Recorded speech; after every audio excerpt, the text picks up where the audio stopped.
Hello, my name's David and I'm part of the Edges community. Welcome to Kelly's farewell party. This morning you know what?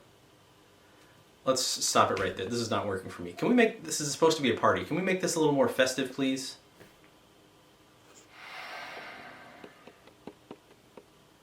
Got anything else? Yeah, that's more festive. Much better. Okay, welcome to Kelly's farewell party. This morning, our pastor, Kelly Shushak, said in our worship conversation, thank you, farewell, and goodbye to us, the Edges community. And so now we're going to take some time to say thank you, farewell, and goodbye to her and the Shushak family. But before we do, I just want to invite you to get comfortable, relax. We're going to be here for a little while, so you might want a snack, you might want a drink to sip on, you might want some tissues for the sad parts, or tissues for the happy parts. I don't know what makes you cry. And just enjoy yourself. Say hi on the chat and let everybody know you're here. And in just a moment, we're going to hear some stories from folks in Edges leadership. And I wonder if what they have to say about the impact of Kelly's friendship and preaching and leadership on themselves and on the broader Edges community might ring true for you too. So I invite you to chime in on the chat and just enjoy it. After all, it's a party.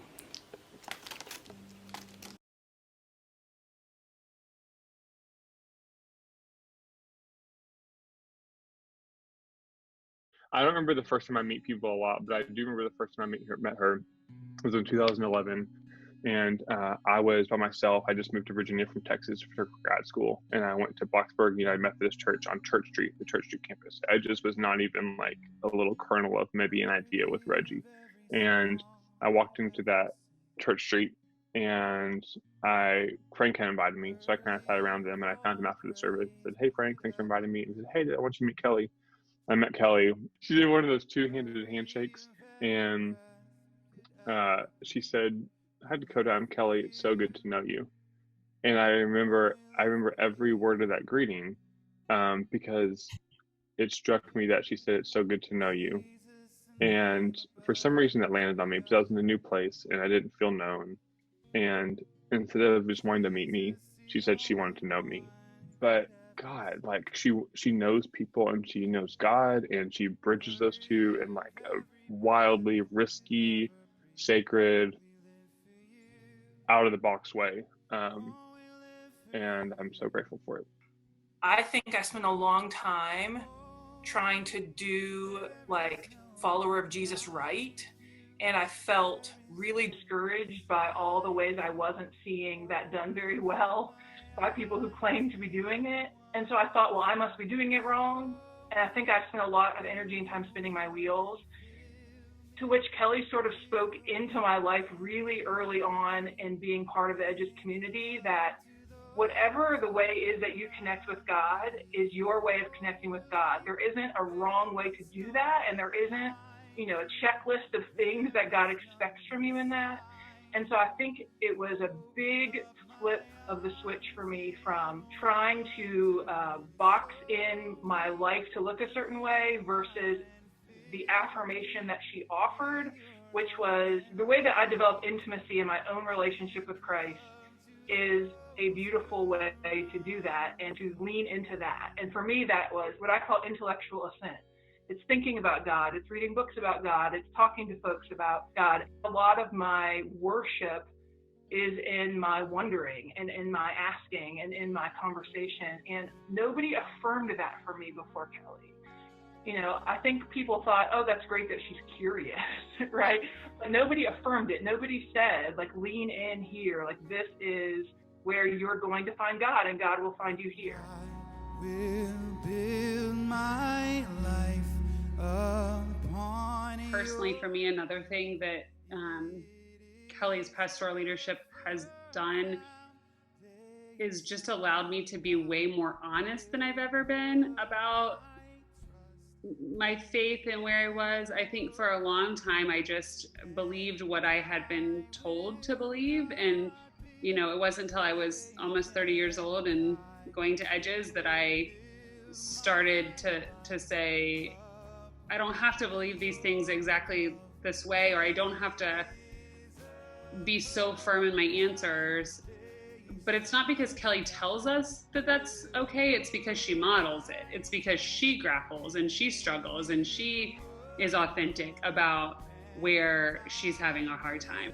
There's a beautiful permission in that, just by the way she does it for herself. So Kelly is one of the, for me, the most gifted preacher, pastor, minister, mentor, role model I've ever known. What she has bestowed on me personally, without knowing it probably, is I have these Kelly tapes in my head. I have conversations with Kelly without even knowing. I can ask questions and I know what she's going to say. So I have these Kelly tapes in my head, and more often than not, listening to them gets me in lots of trouble. I've been metaphorically called to the principal's office because of listening to my Kelly tapes. I have started difficult dialogues listening to my Kelly tapes. I have taken big risks listening to my Kelly tapes. They have always and continue to make me more whole, and I think that they nudge me in the direction of living a life that is sacred. And most of those tapes, those Kelly tapes, are from almost a decade of her just always asking really, really good questions.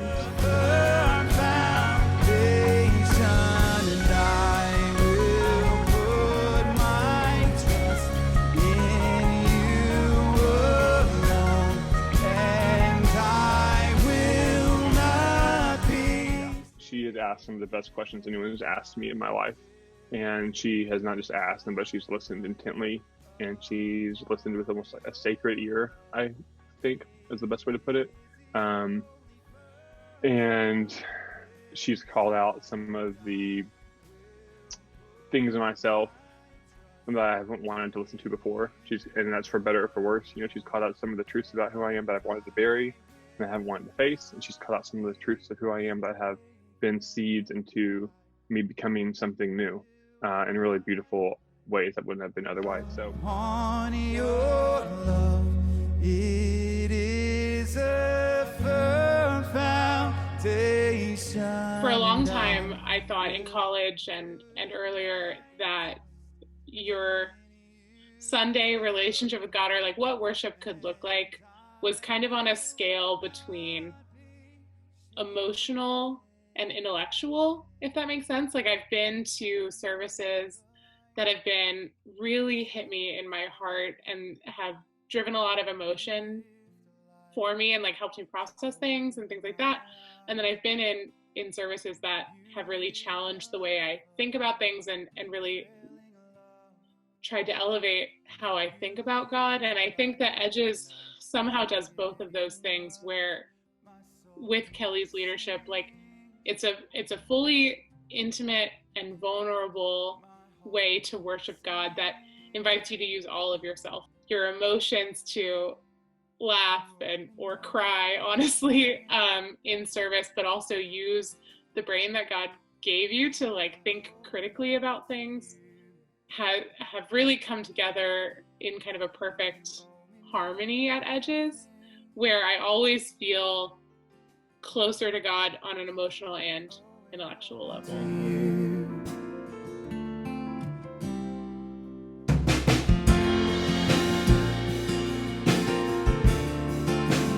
I think Kelly also from day one prioritized that we're all learning together in this, but it's also really important for all of us to be growth mindset oriented. And so I think just the way that I've seen just our church change and grow over the years and try new things and change those things and try different things, I just think there are many, many places where a pastor could have just pushed and said, do it this way, and we just push it till it is exhausted itself or whatever it is. But she has always maintained this, you know, we are always listening and growing as a community. And so I think the things that have stuck are the things that are really the heart, and other things have come and gone, and that's been okay, because that's part of learning. And I think that's hopefully the blueprint for moving forward, you know, in our next transition, is that we already have the heart of the community. So let's see what else we can add to it, right? Like, how can we grow that from here? And I think that we have freedom to do that because we already had a church with a growth mindset. Like, we're not clinging to anything. We're not panicking about trying new things. We already do try new things all the time. And I think that is a leadership thing as well that mattered to the community and will matter going forward from here. It seems like Kelly has a list of questions that she asks herself to evaluate everything that we might do in terms of, does this benefit or could it register with everyone in our community? How can we all together be driving towards one thing, and what might that one thing be? Like, when we talk about what missions Edges will throw its full weight behind, I think there's a lot of that really strong discernment that Kelly models for all of us that might be making those decisions, where we're not necessarily following our heart in that moment, but like, what's sustainable? What can we commit to? What can our whole community learn from? I think is really important when we're talking about, how has her leadership affected us? And no more to say, no more to do. You stay, say I'm enough, mind me it's true. One thing that Kelly's leadership has really opened the door to for me is considering the why behind things. She is always consistently asking, why are we doing this? What is the reason? Is this aligning with our deepest values? Is this aligning with God's vision for what would be in the world? And asking that question before everything is a really intentional and conscious and thoughtful way to live, and she embodies that every day, and all of us benefit from that. I remember being in meetings early on talking about the battle for name tags and how people didn't want name tags, and but it's that whole know and be known thing that's just really important for so many of the community, I think, around here, with people we know, just even at Tech, not just at Edges, but in our friendships. But that idea that she didn't even want Kelly Shushak pastor on a tag at all. And it was just that equalizing, that was a huge thing. I mean, that spoke volumes to our family, that, the equalizing of everybody, that no one will be elevated above anybody else in their value or ability to contribute to the community in a really important way. Small, big, being on a team, just sitting with a stranger, anything. But it was just that refusal to elevate, which is what you just see so often in some churches. From the waves crashing over every day, God of mercy, please come rescue me. Kelly is, she doesn't use the word no a lot. She's a risk taker. And I think that Edges, we've been able to do a lot of things that maybe your traditional style church could never do, because of the chances, the risk that it would take, whether to say something bold that people need to hear, but you might not everyone's going to agree with that. But like, hey, this is what we believe, this is our core values, and it's worth the risk of sharing those if not everybody's going to agree with that. And we can come to this conclusion that that's okay. We don't all have to agree, but we have to stand up for what we believe and who we are. And just thinking about all the just out there ideas that we've had in Edges, from should we take our 50 people that we have downstairs and move them upstairs into this gigantic room where it's going to feel like everyone is, in this huge, vast space, and it's just this small cluster of people. Should we do that so that we can look for the growth that can happen if we want to continue to expand and grow? and what does it take to get there? And the ideas that came from her on this is, yeah, we need to do that, because if we don't, we're stuck. And so there's this always a forward thinking drive that has led Edges to where it is to right now. And if there would have been some no's, which there easily could have been, I don't think we would be where we are. And I think that's kind of a scary thought to have. But luckily, fortunately, we've had leadership that is willing to say yes, even when it's the hard thing to say. I feel as though Kelly has a leadership style that I want to have moving forward in my life. So she's good at a lot of things, but the best thing that I feel like she's good at is delegating and trusting other people with really hard work. I don't think Edges could be the place that it is. Well, I know Edges couldn't be the place that it is if it weren't for Kelly's humble leadership position.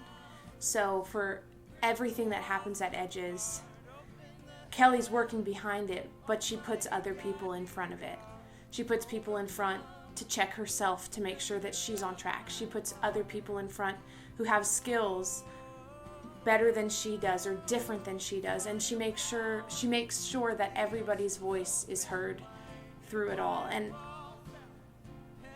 growing up, I used to think that somebody who was respected or a strong leader was somebody that had all the answers. And I think with Kelly, I mean, she'll tell you she doesn't have all the answers, but in that not having the answers, what she does is she looks to other people, because she knows that each person's story is going to make the community better.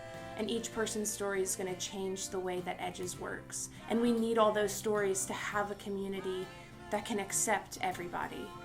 Kelly's impact is just so wide-reaching, because she likes to get a little bit of every single person's thoughts and then bring that all to the table, which is what our services are like.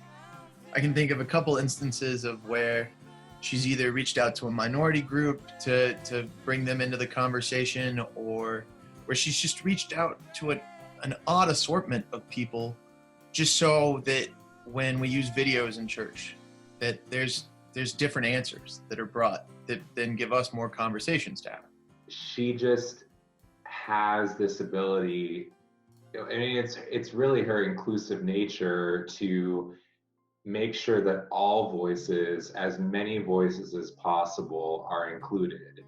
And I think that is modeled in like just the way that we set up the worship space, the fact that it's in a circle and that we can have conversations with each other.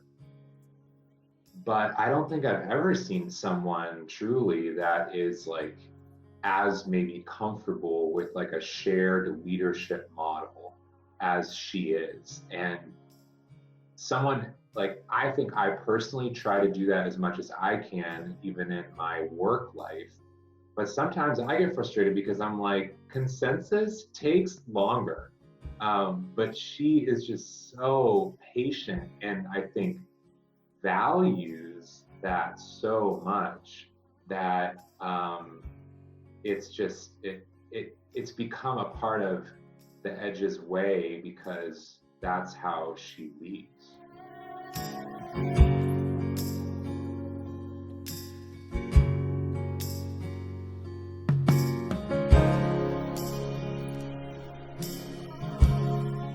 Well, I think Kelly's value of community is contagious.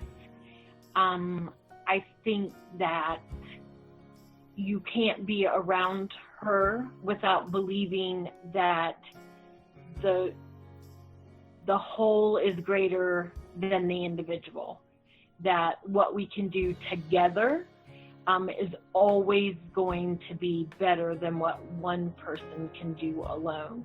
All of us now believe that deeply in our souls, when we may not have come to Edges believing that. It's just a community value for Edges that Kelly's fostered in us, that will really be one of the legacy she leaves with us. One of the things that Kelly has done as a leader, or lets happen, is that things bubble up from the community. And so it's not saying, we're going to go be partners with Harding Avenue. It's someone who has a relationship at Harding Avenue that's coming and saying, hey, I think this would be a really neat way for us to be a neighbor, literally right down the road. Or and just Kelly's ability to kind of let that happen and let the community take so much ownership in who we are is, I think, really special. And I think it's what makes people feel so tied to Edges, right? They're invested. They have a draw. They want to be there. It's their church, you know, because they, whether they realize it or not, are having a say in even what kind of sermon series we're having, or what kind of missions we're doing, or what kind of community building stuff we're doing, because it's all stuff that bubbles up from the community. I think she balances both the need to be very theological and spiritual and take time to read and study and pray and ask God. And she balances that with being with people, knowing that's what it's all about, serving people, meeting up for coffee, just really being present in people's lives. And I think it's really hard to find a person that balances both of those things and models that path to becoming whole that she does.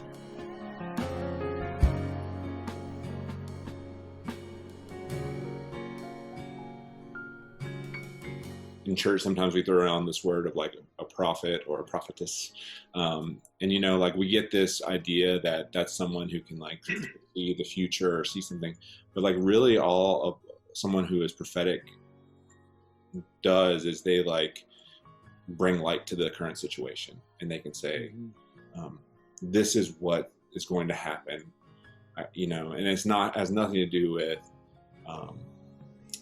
future telling. It has all to do with wisdom. And you know, I think I keep coming back to that because I just see her as being so wise with her teaching and with her words and with her love that she just continuously pours out on everybody. I don't know how she just finds it to keep giving, because it just kind of pours out of her.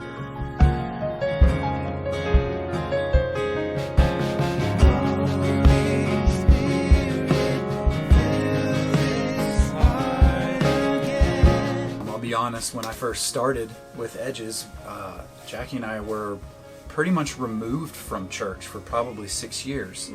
When we were invited to do Edges, we couldn't jump fast enough to get back into it.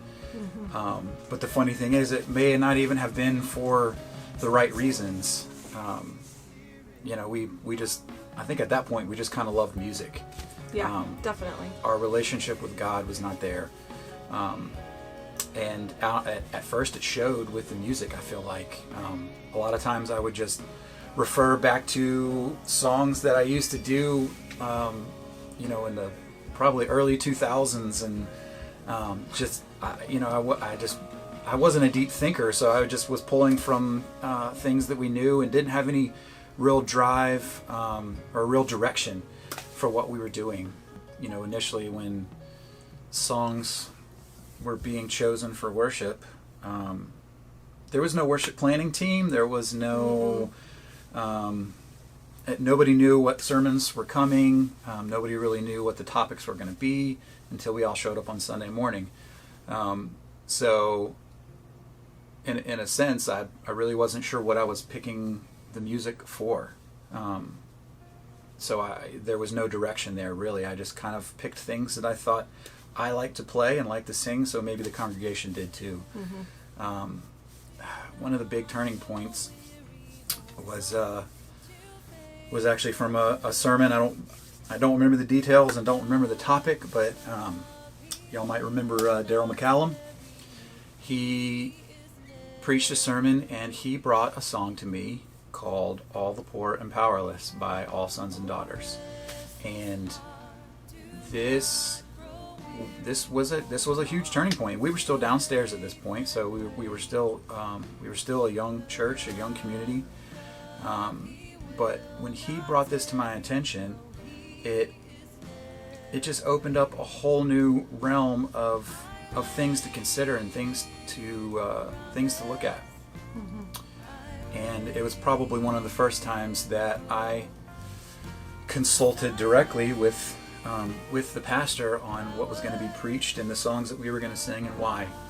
I don't know what else to say other than that forever changed the way that I held my relationship with the pastors of Edges, and especially Kelly, for the past several years. Absolutely. And I think that turning point is what then has made Edges what it is now, in that when you leave our conversation on Sunday, you see the thread that's been woven through all pieces. I think one of the things that Kelly really drives home and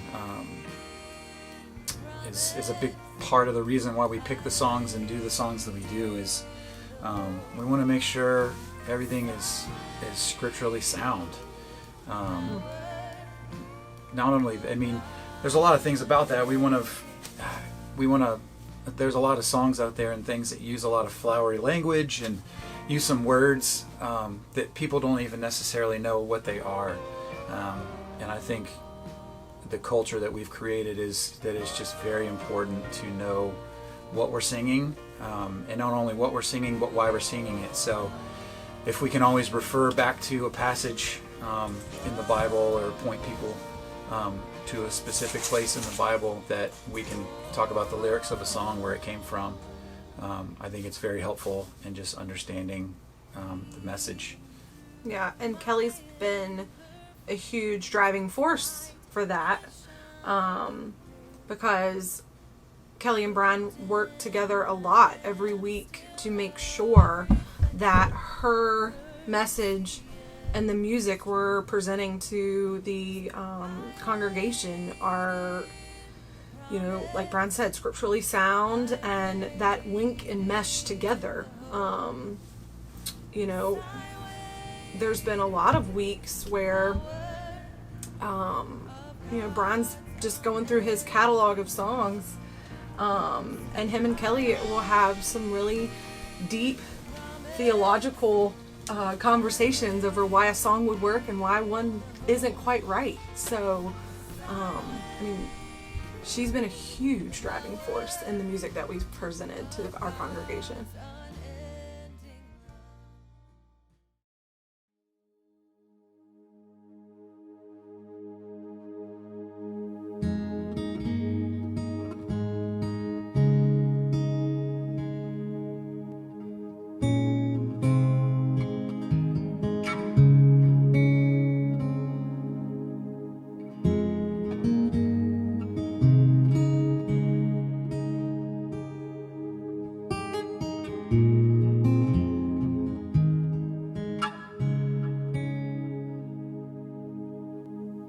All the poor and powerless, and all the lost and lonely, all the thieves will come confess and know that you are holy, will know that you are holy.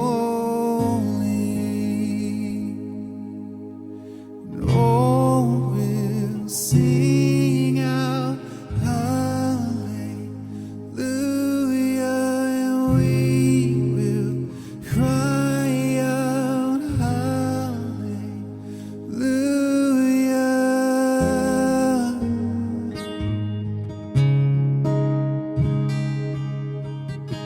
And all the hearts who are content, and all who feel unworthy, and all who hurt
Go on and scream it from the mountain.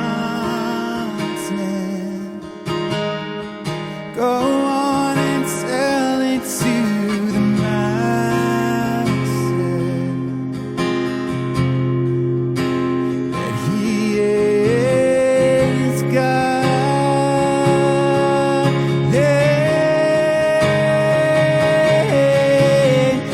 We will sing out hallelujah.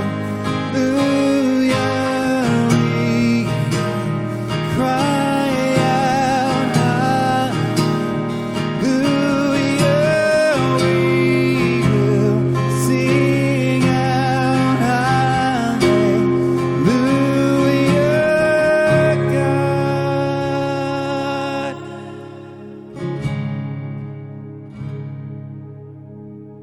And shout, go on and scream it from the mountain. Go on and tell it to the masses. He is God.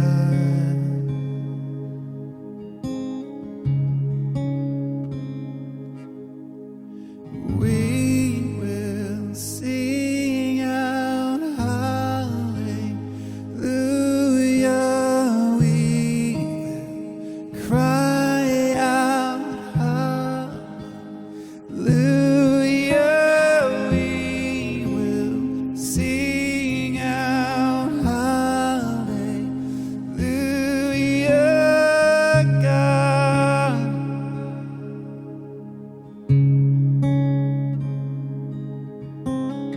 We will sing out hallelujah. We cry out hallelujah. We will sing out hallelujah, God.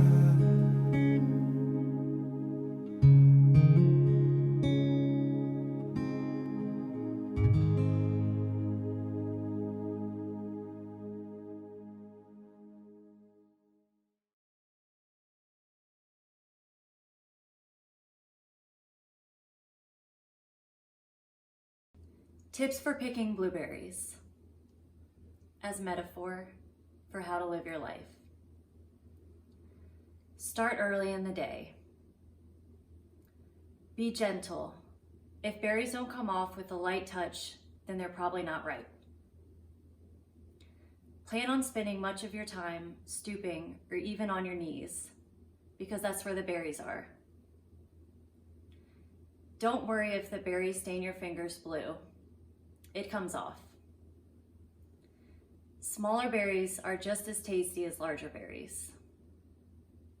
Even large blueberries are small, so plan on it taking a while to fill your basket, as some folks measure a while. It's okay to eat some as you go. Wear sensible shoes and a hat. And remember to have fun. If all you wanted were berries, you could have gone to Kroger's.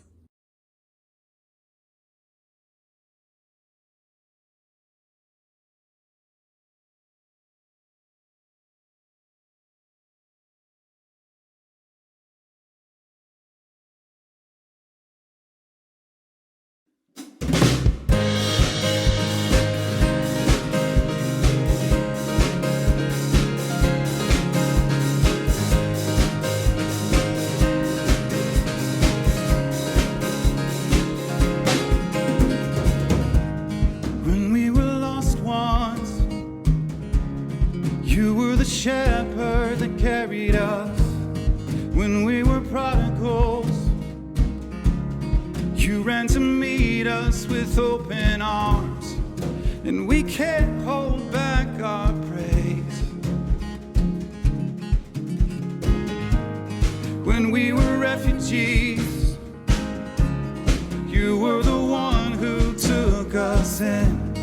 When we were enemies, paid the price for all our sins, and we can't hold back our praise. This is the sound of adoration. Oh, how we love you, Jesus, we love you. You are the joy of all creation. Oh, how we love you, Jesus, we love you. How we love you.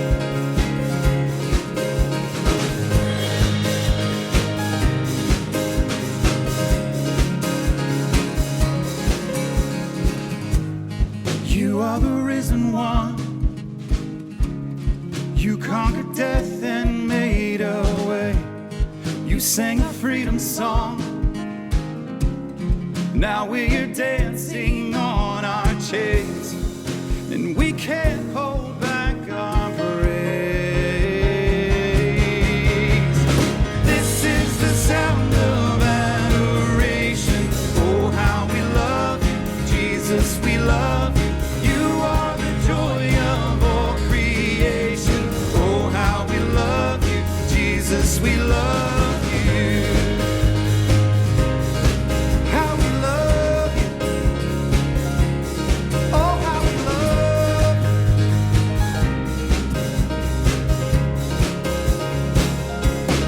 By the cross, and I am free.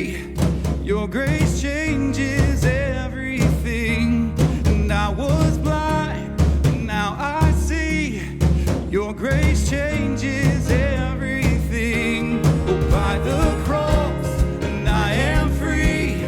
Your grace changes everything. And I was blind, but now I see. Your grace changes everything. Oh, everything. This is the sound of adoration. Oh, how we love you, Jesus, we love you. You are the joy of all creation. Oh, how we love you, Jesus, we love you. This is the sound of adoration. Oh, how we love you, Jesus, we love you. You are the joy of all creation. Oh, how we love you, Jesus, we love you. How we love you. Oh, how we love you.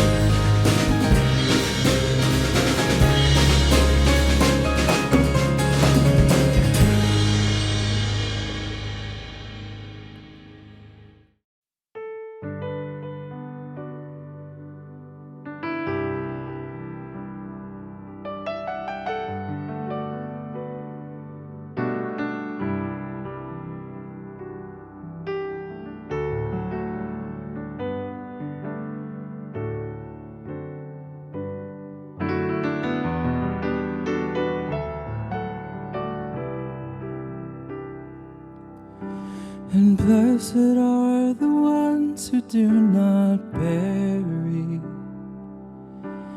all the broken pieces of their heart. And blessed are the tears of all the weary, pouring like a sky falling star. Blessed are the wounded ones in mourning, brave enough to show the Lord their scars. And blessed are the hurts that are not hidden, open to the healing touch of God. The kingdom is yours. The kingdom is yours. Hold on a little more. This is not the end. Hope is in the Lord. Keep your eyes on Him. Blessed are the ones who walk in kindness. He place of great abuse. Blessed are the deeds that go unnoticed, serving with unguarded gratitude. Blessed are the ones who fight for justice, longing for the coming day of peace. Blessed is the soul that thirsts for righteousness, welcoming the last, the lost, the least. The kingdom is yours. The kingdom is yours. Hold on a little more. This is not the end. Hope is in the Lord. Keep your eyes on Him.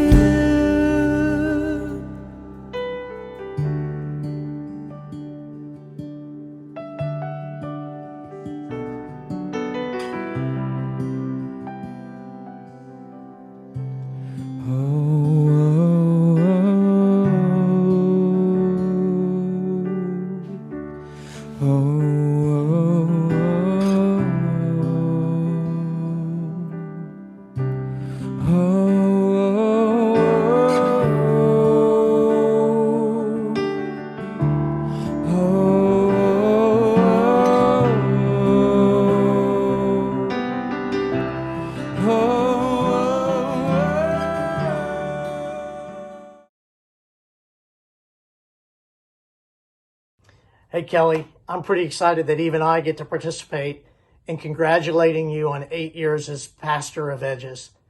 Of course, when it's all said and done, you still get to live with me, and I know that's pretty exciting. But what I want to say is what I've told you many, many times. You're the very best leader that I know. And in fact, you're the very best human being that I know.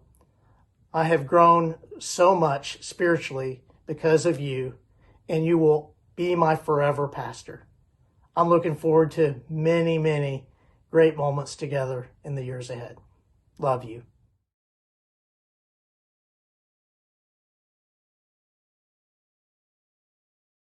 I mean, she's taught me how to make monkey bread, which has been, I mean, the monkey bread has been a gift that keeps on giving. That woman can bake one heck of the monkey bread.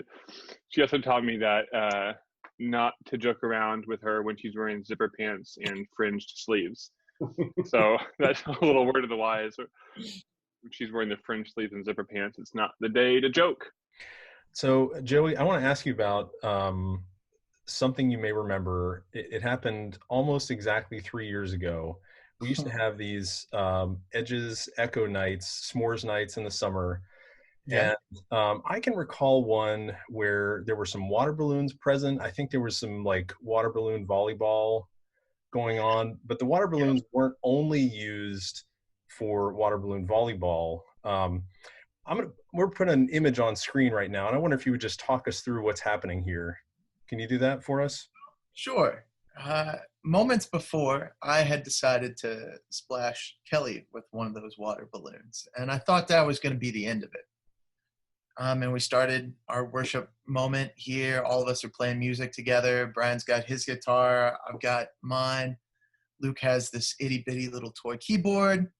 And, you know, the toy keyboard would definitely be the most inexpensive one. So if it got drenched in water, that would be no issue.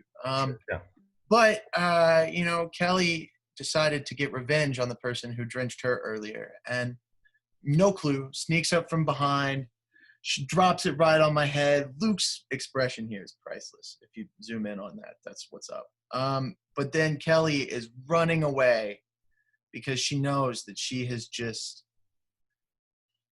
if I had a water balloon right there, it would have come flying right back at her. But, oh man, the amount of just surprise that your pastor has just drenched you with a water balloon is a feeling like no other. But I remember, well, Kelly's not very good with technology, as we all know. Like it's just not her. It's just not her thing, and that's okay. And I remember there was one Sunday that we hadn't been upstairs very long, and I was in the big room, the worship room, getting ready. I was making announcements that day, and she was preaching. And I guess Kelly always wears the strangest outfits to like put a microphone on. And so when she put a microphone on, she would have to like go to the bathroom to put the microphone on. And I remember standing, getting a mic check in the middle of the room with Luke and Preston. I think Preston was there. And like doing my test, mic check, blah, blah, blah. And all of a sudden, like I just started hearing like Kelly's voice like over the intercom. And we realized that like in that moment that Kelly was in the bathroom with somebody talking with her, you know, with her mic on, trying to get it on in the bathroom. And I remember Jackie just sprinting out of the worship room to make sure that she got to the bathroom to tell Kelly that her mic was on.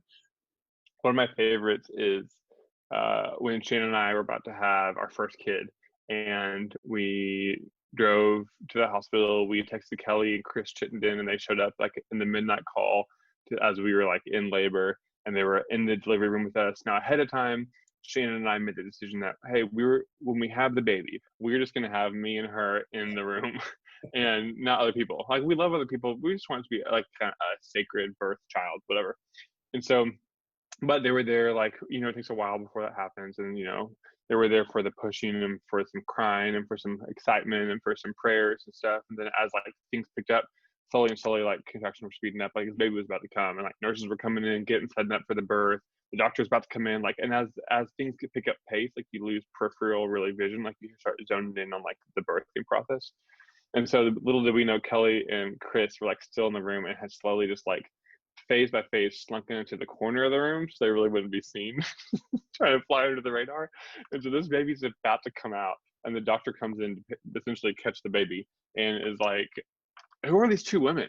And they were like in the corner of the room, like in the shadow, like hiding. And he was like, Shannon, do you want these women in the room right now? And Shannon was like, I'm pretty sure she was like, just get out. Or something, you know, she was like pushing. And so Kelly and Chris like giggled and like scampered out the door. And like the second they stepped out the door, like the Huxley was born. I'm pretty sure they didn't even make it to the waiting room. They like turned around and walked back in. And Kelly was one of our first people who held Huxley. And I remember her holding Huxley, and, you know, like newborn's baby, she's kind of stretching out in different ways. And Kelly had like this like cross medallion on, typical pastor. And Huxley like accidentally, I'm pretty sure, was like switched her arm out and kind of like was just stretched out and kind of like grazed the cross a little bit. And Kelly said, "Oh my God, look, y'all gather around. Huxley's proclaiming her faith." And and Chris took a picture of it, and it's so funny. It was like the perfect, most funniest holy moment I could want. And of course Kelly was there to say the line. I mean, she always has the right line to say.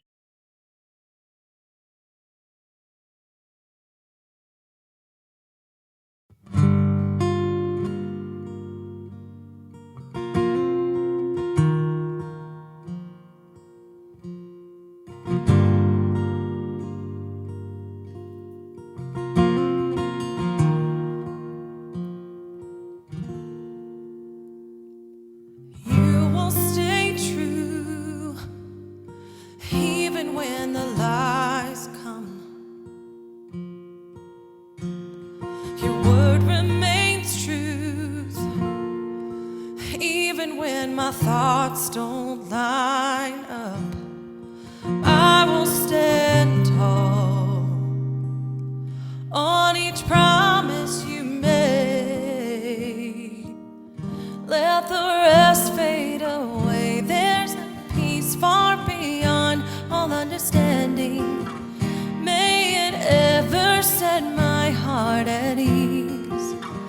Dare anxiety come, I'll remember that peace is the promise you keep. Peace is a promise you keep.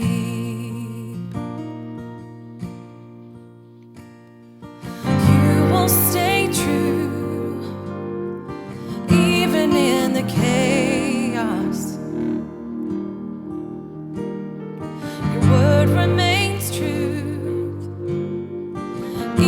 when my mind wreaks havoc, I will be still,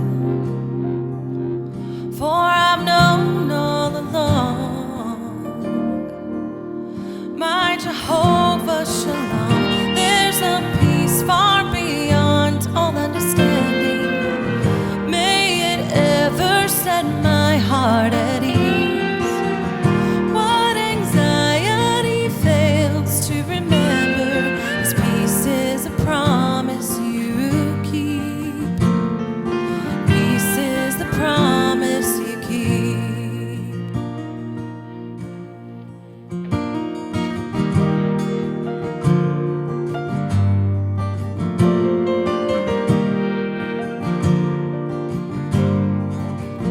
You are peace to a restless soul, peace when my thoughts wage war, peace to the anxious heart. That's who you are, that's who you are. You are peace when my fear takes hold, peace when I feel enclosed, peace when I lose control. That's who you are, that's who you are.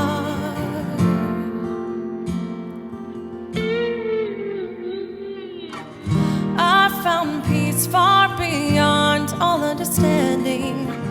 Let it flow when my mind's under siege.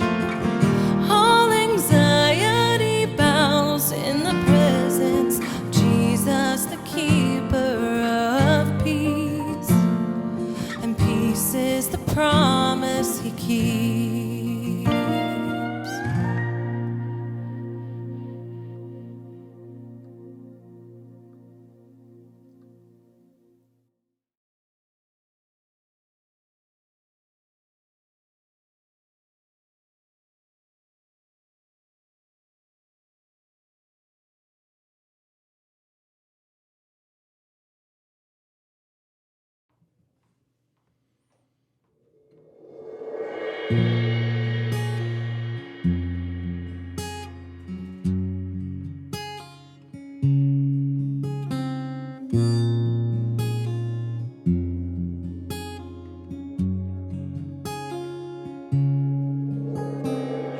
May the God who seeks you find you where you fall.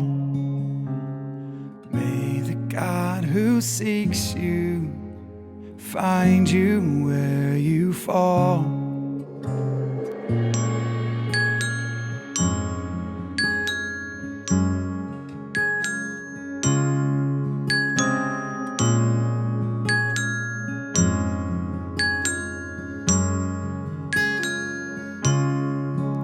May the God who loves you take delight in your life. May the God who loves you take delight in your life. Oh, oh, oh, oh, oh, oh, oh, oh, in your gladness and grieving, and in your brokenness and healing, and in your faithfulness and leaving, you've been redeemed.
May the God who sends you send you out with joy. May the God who sent you send you out with joy.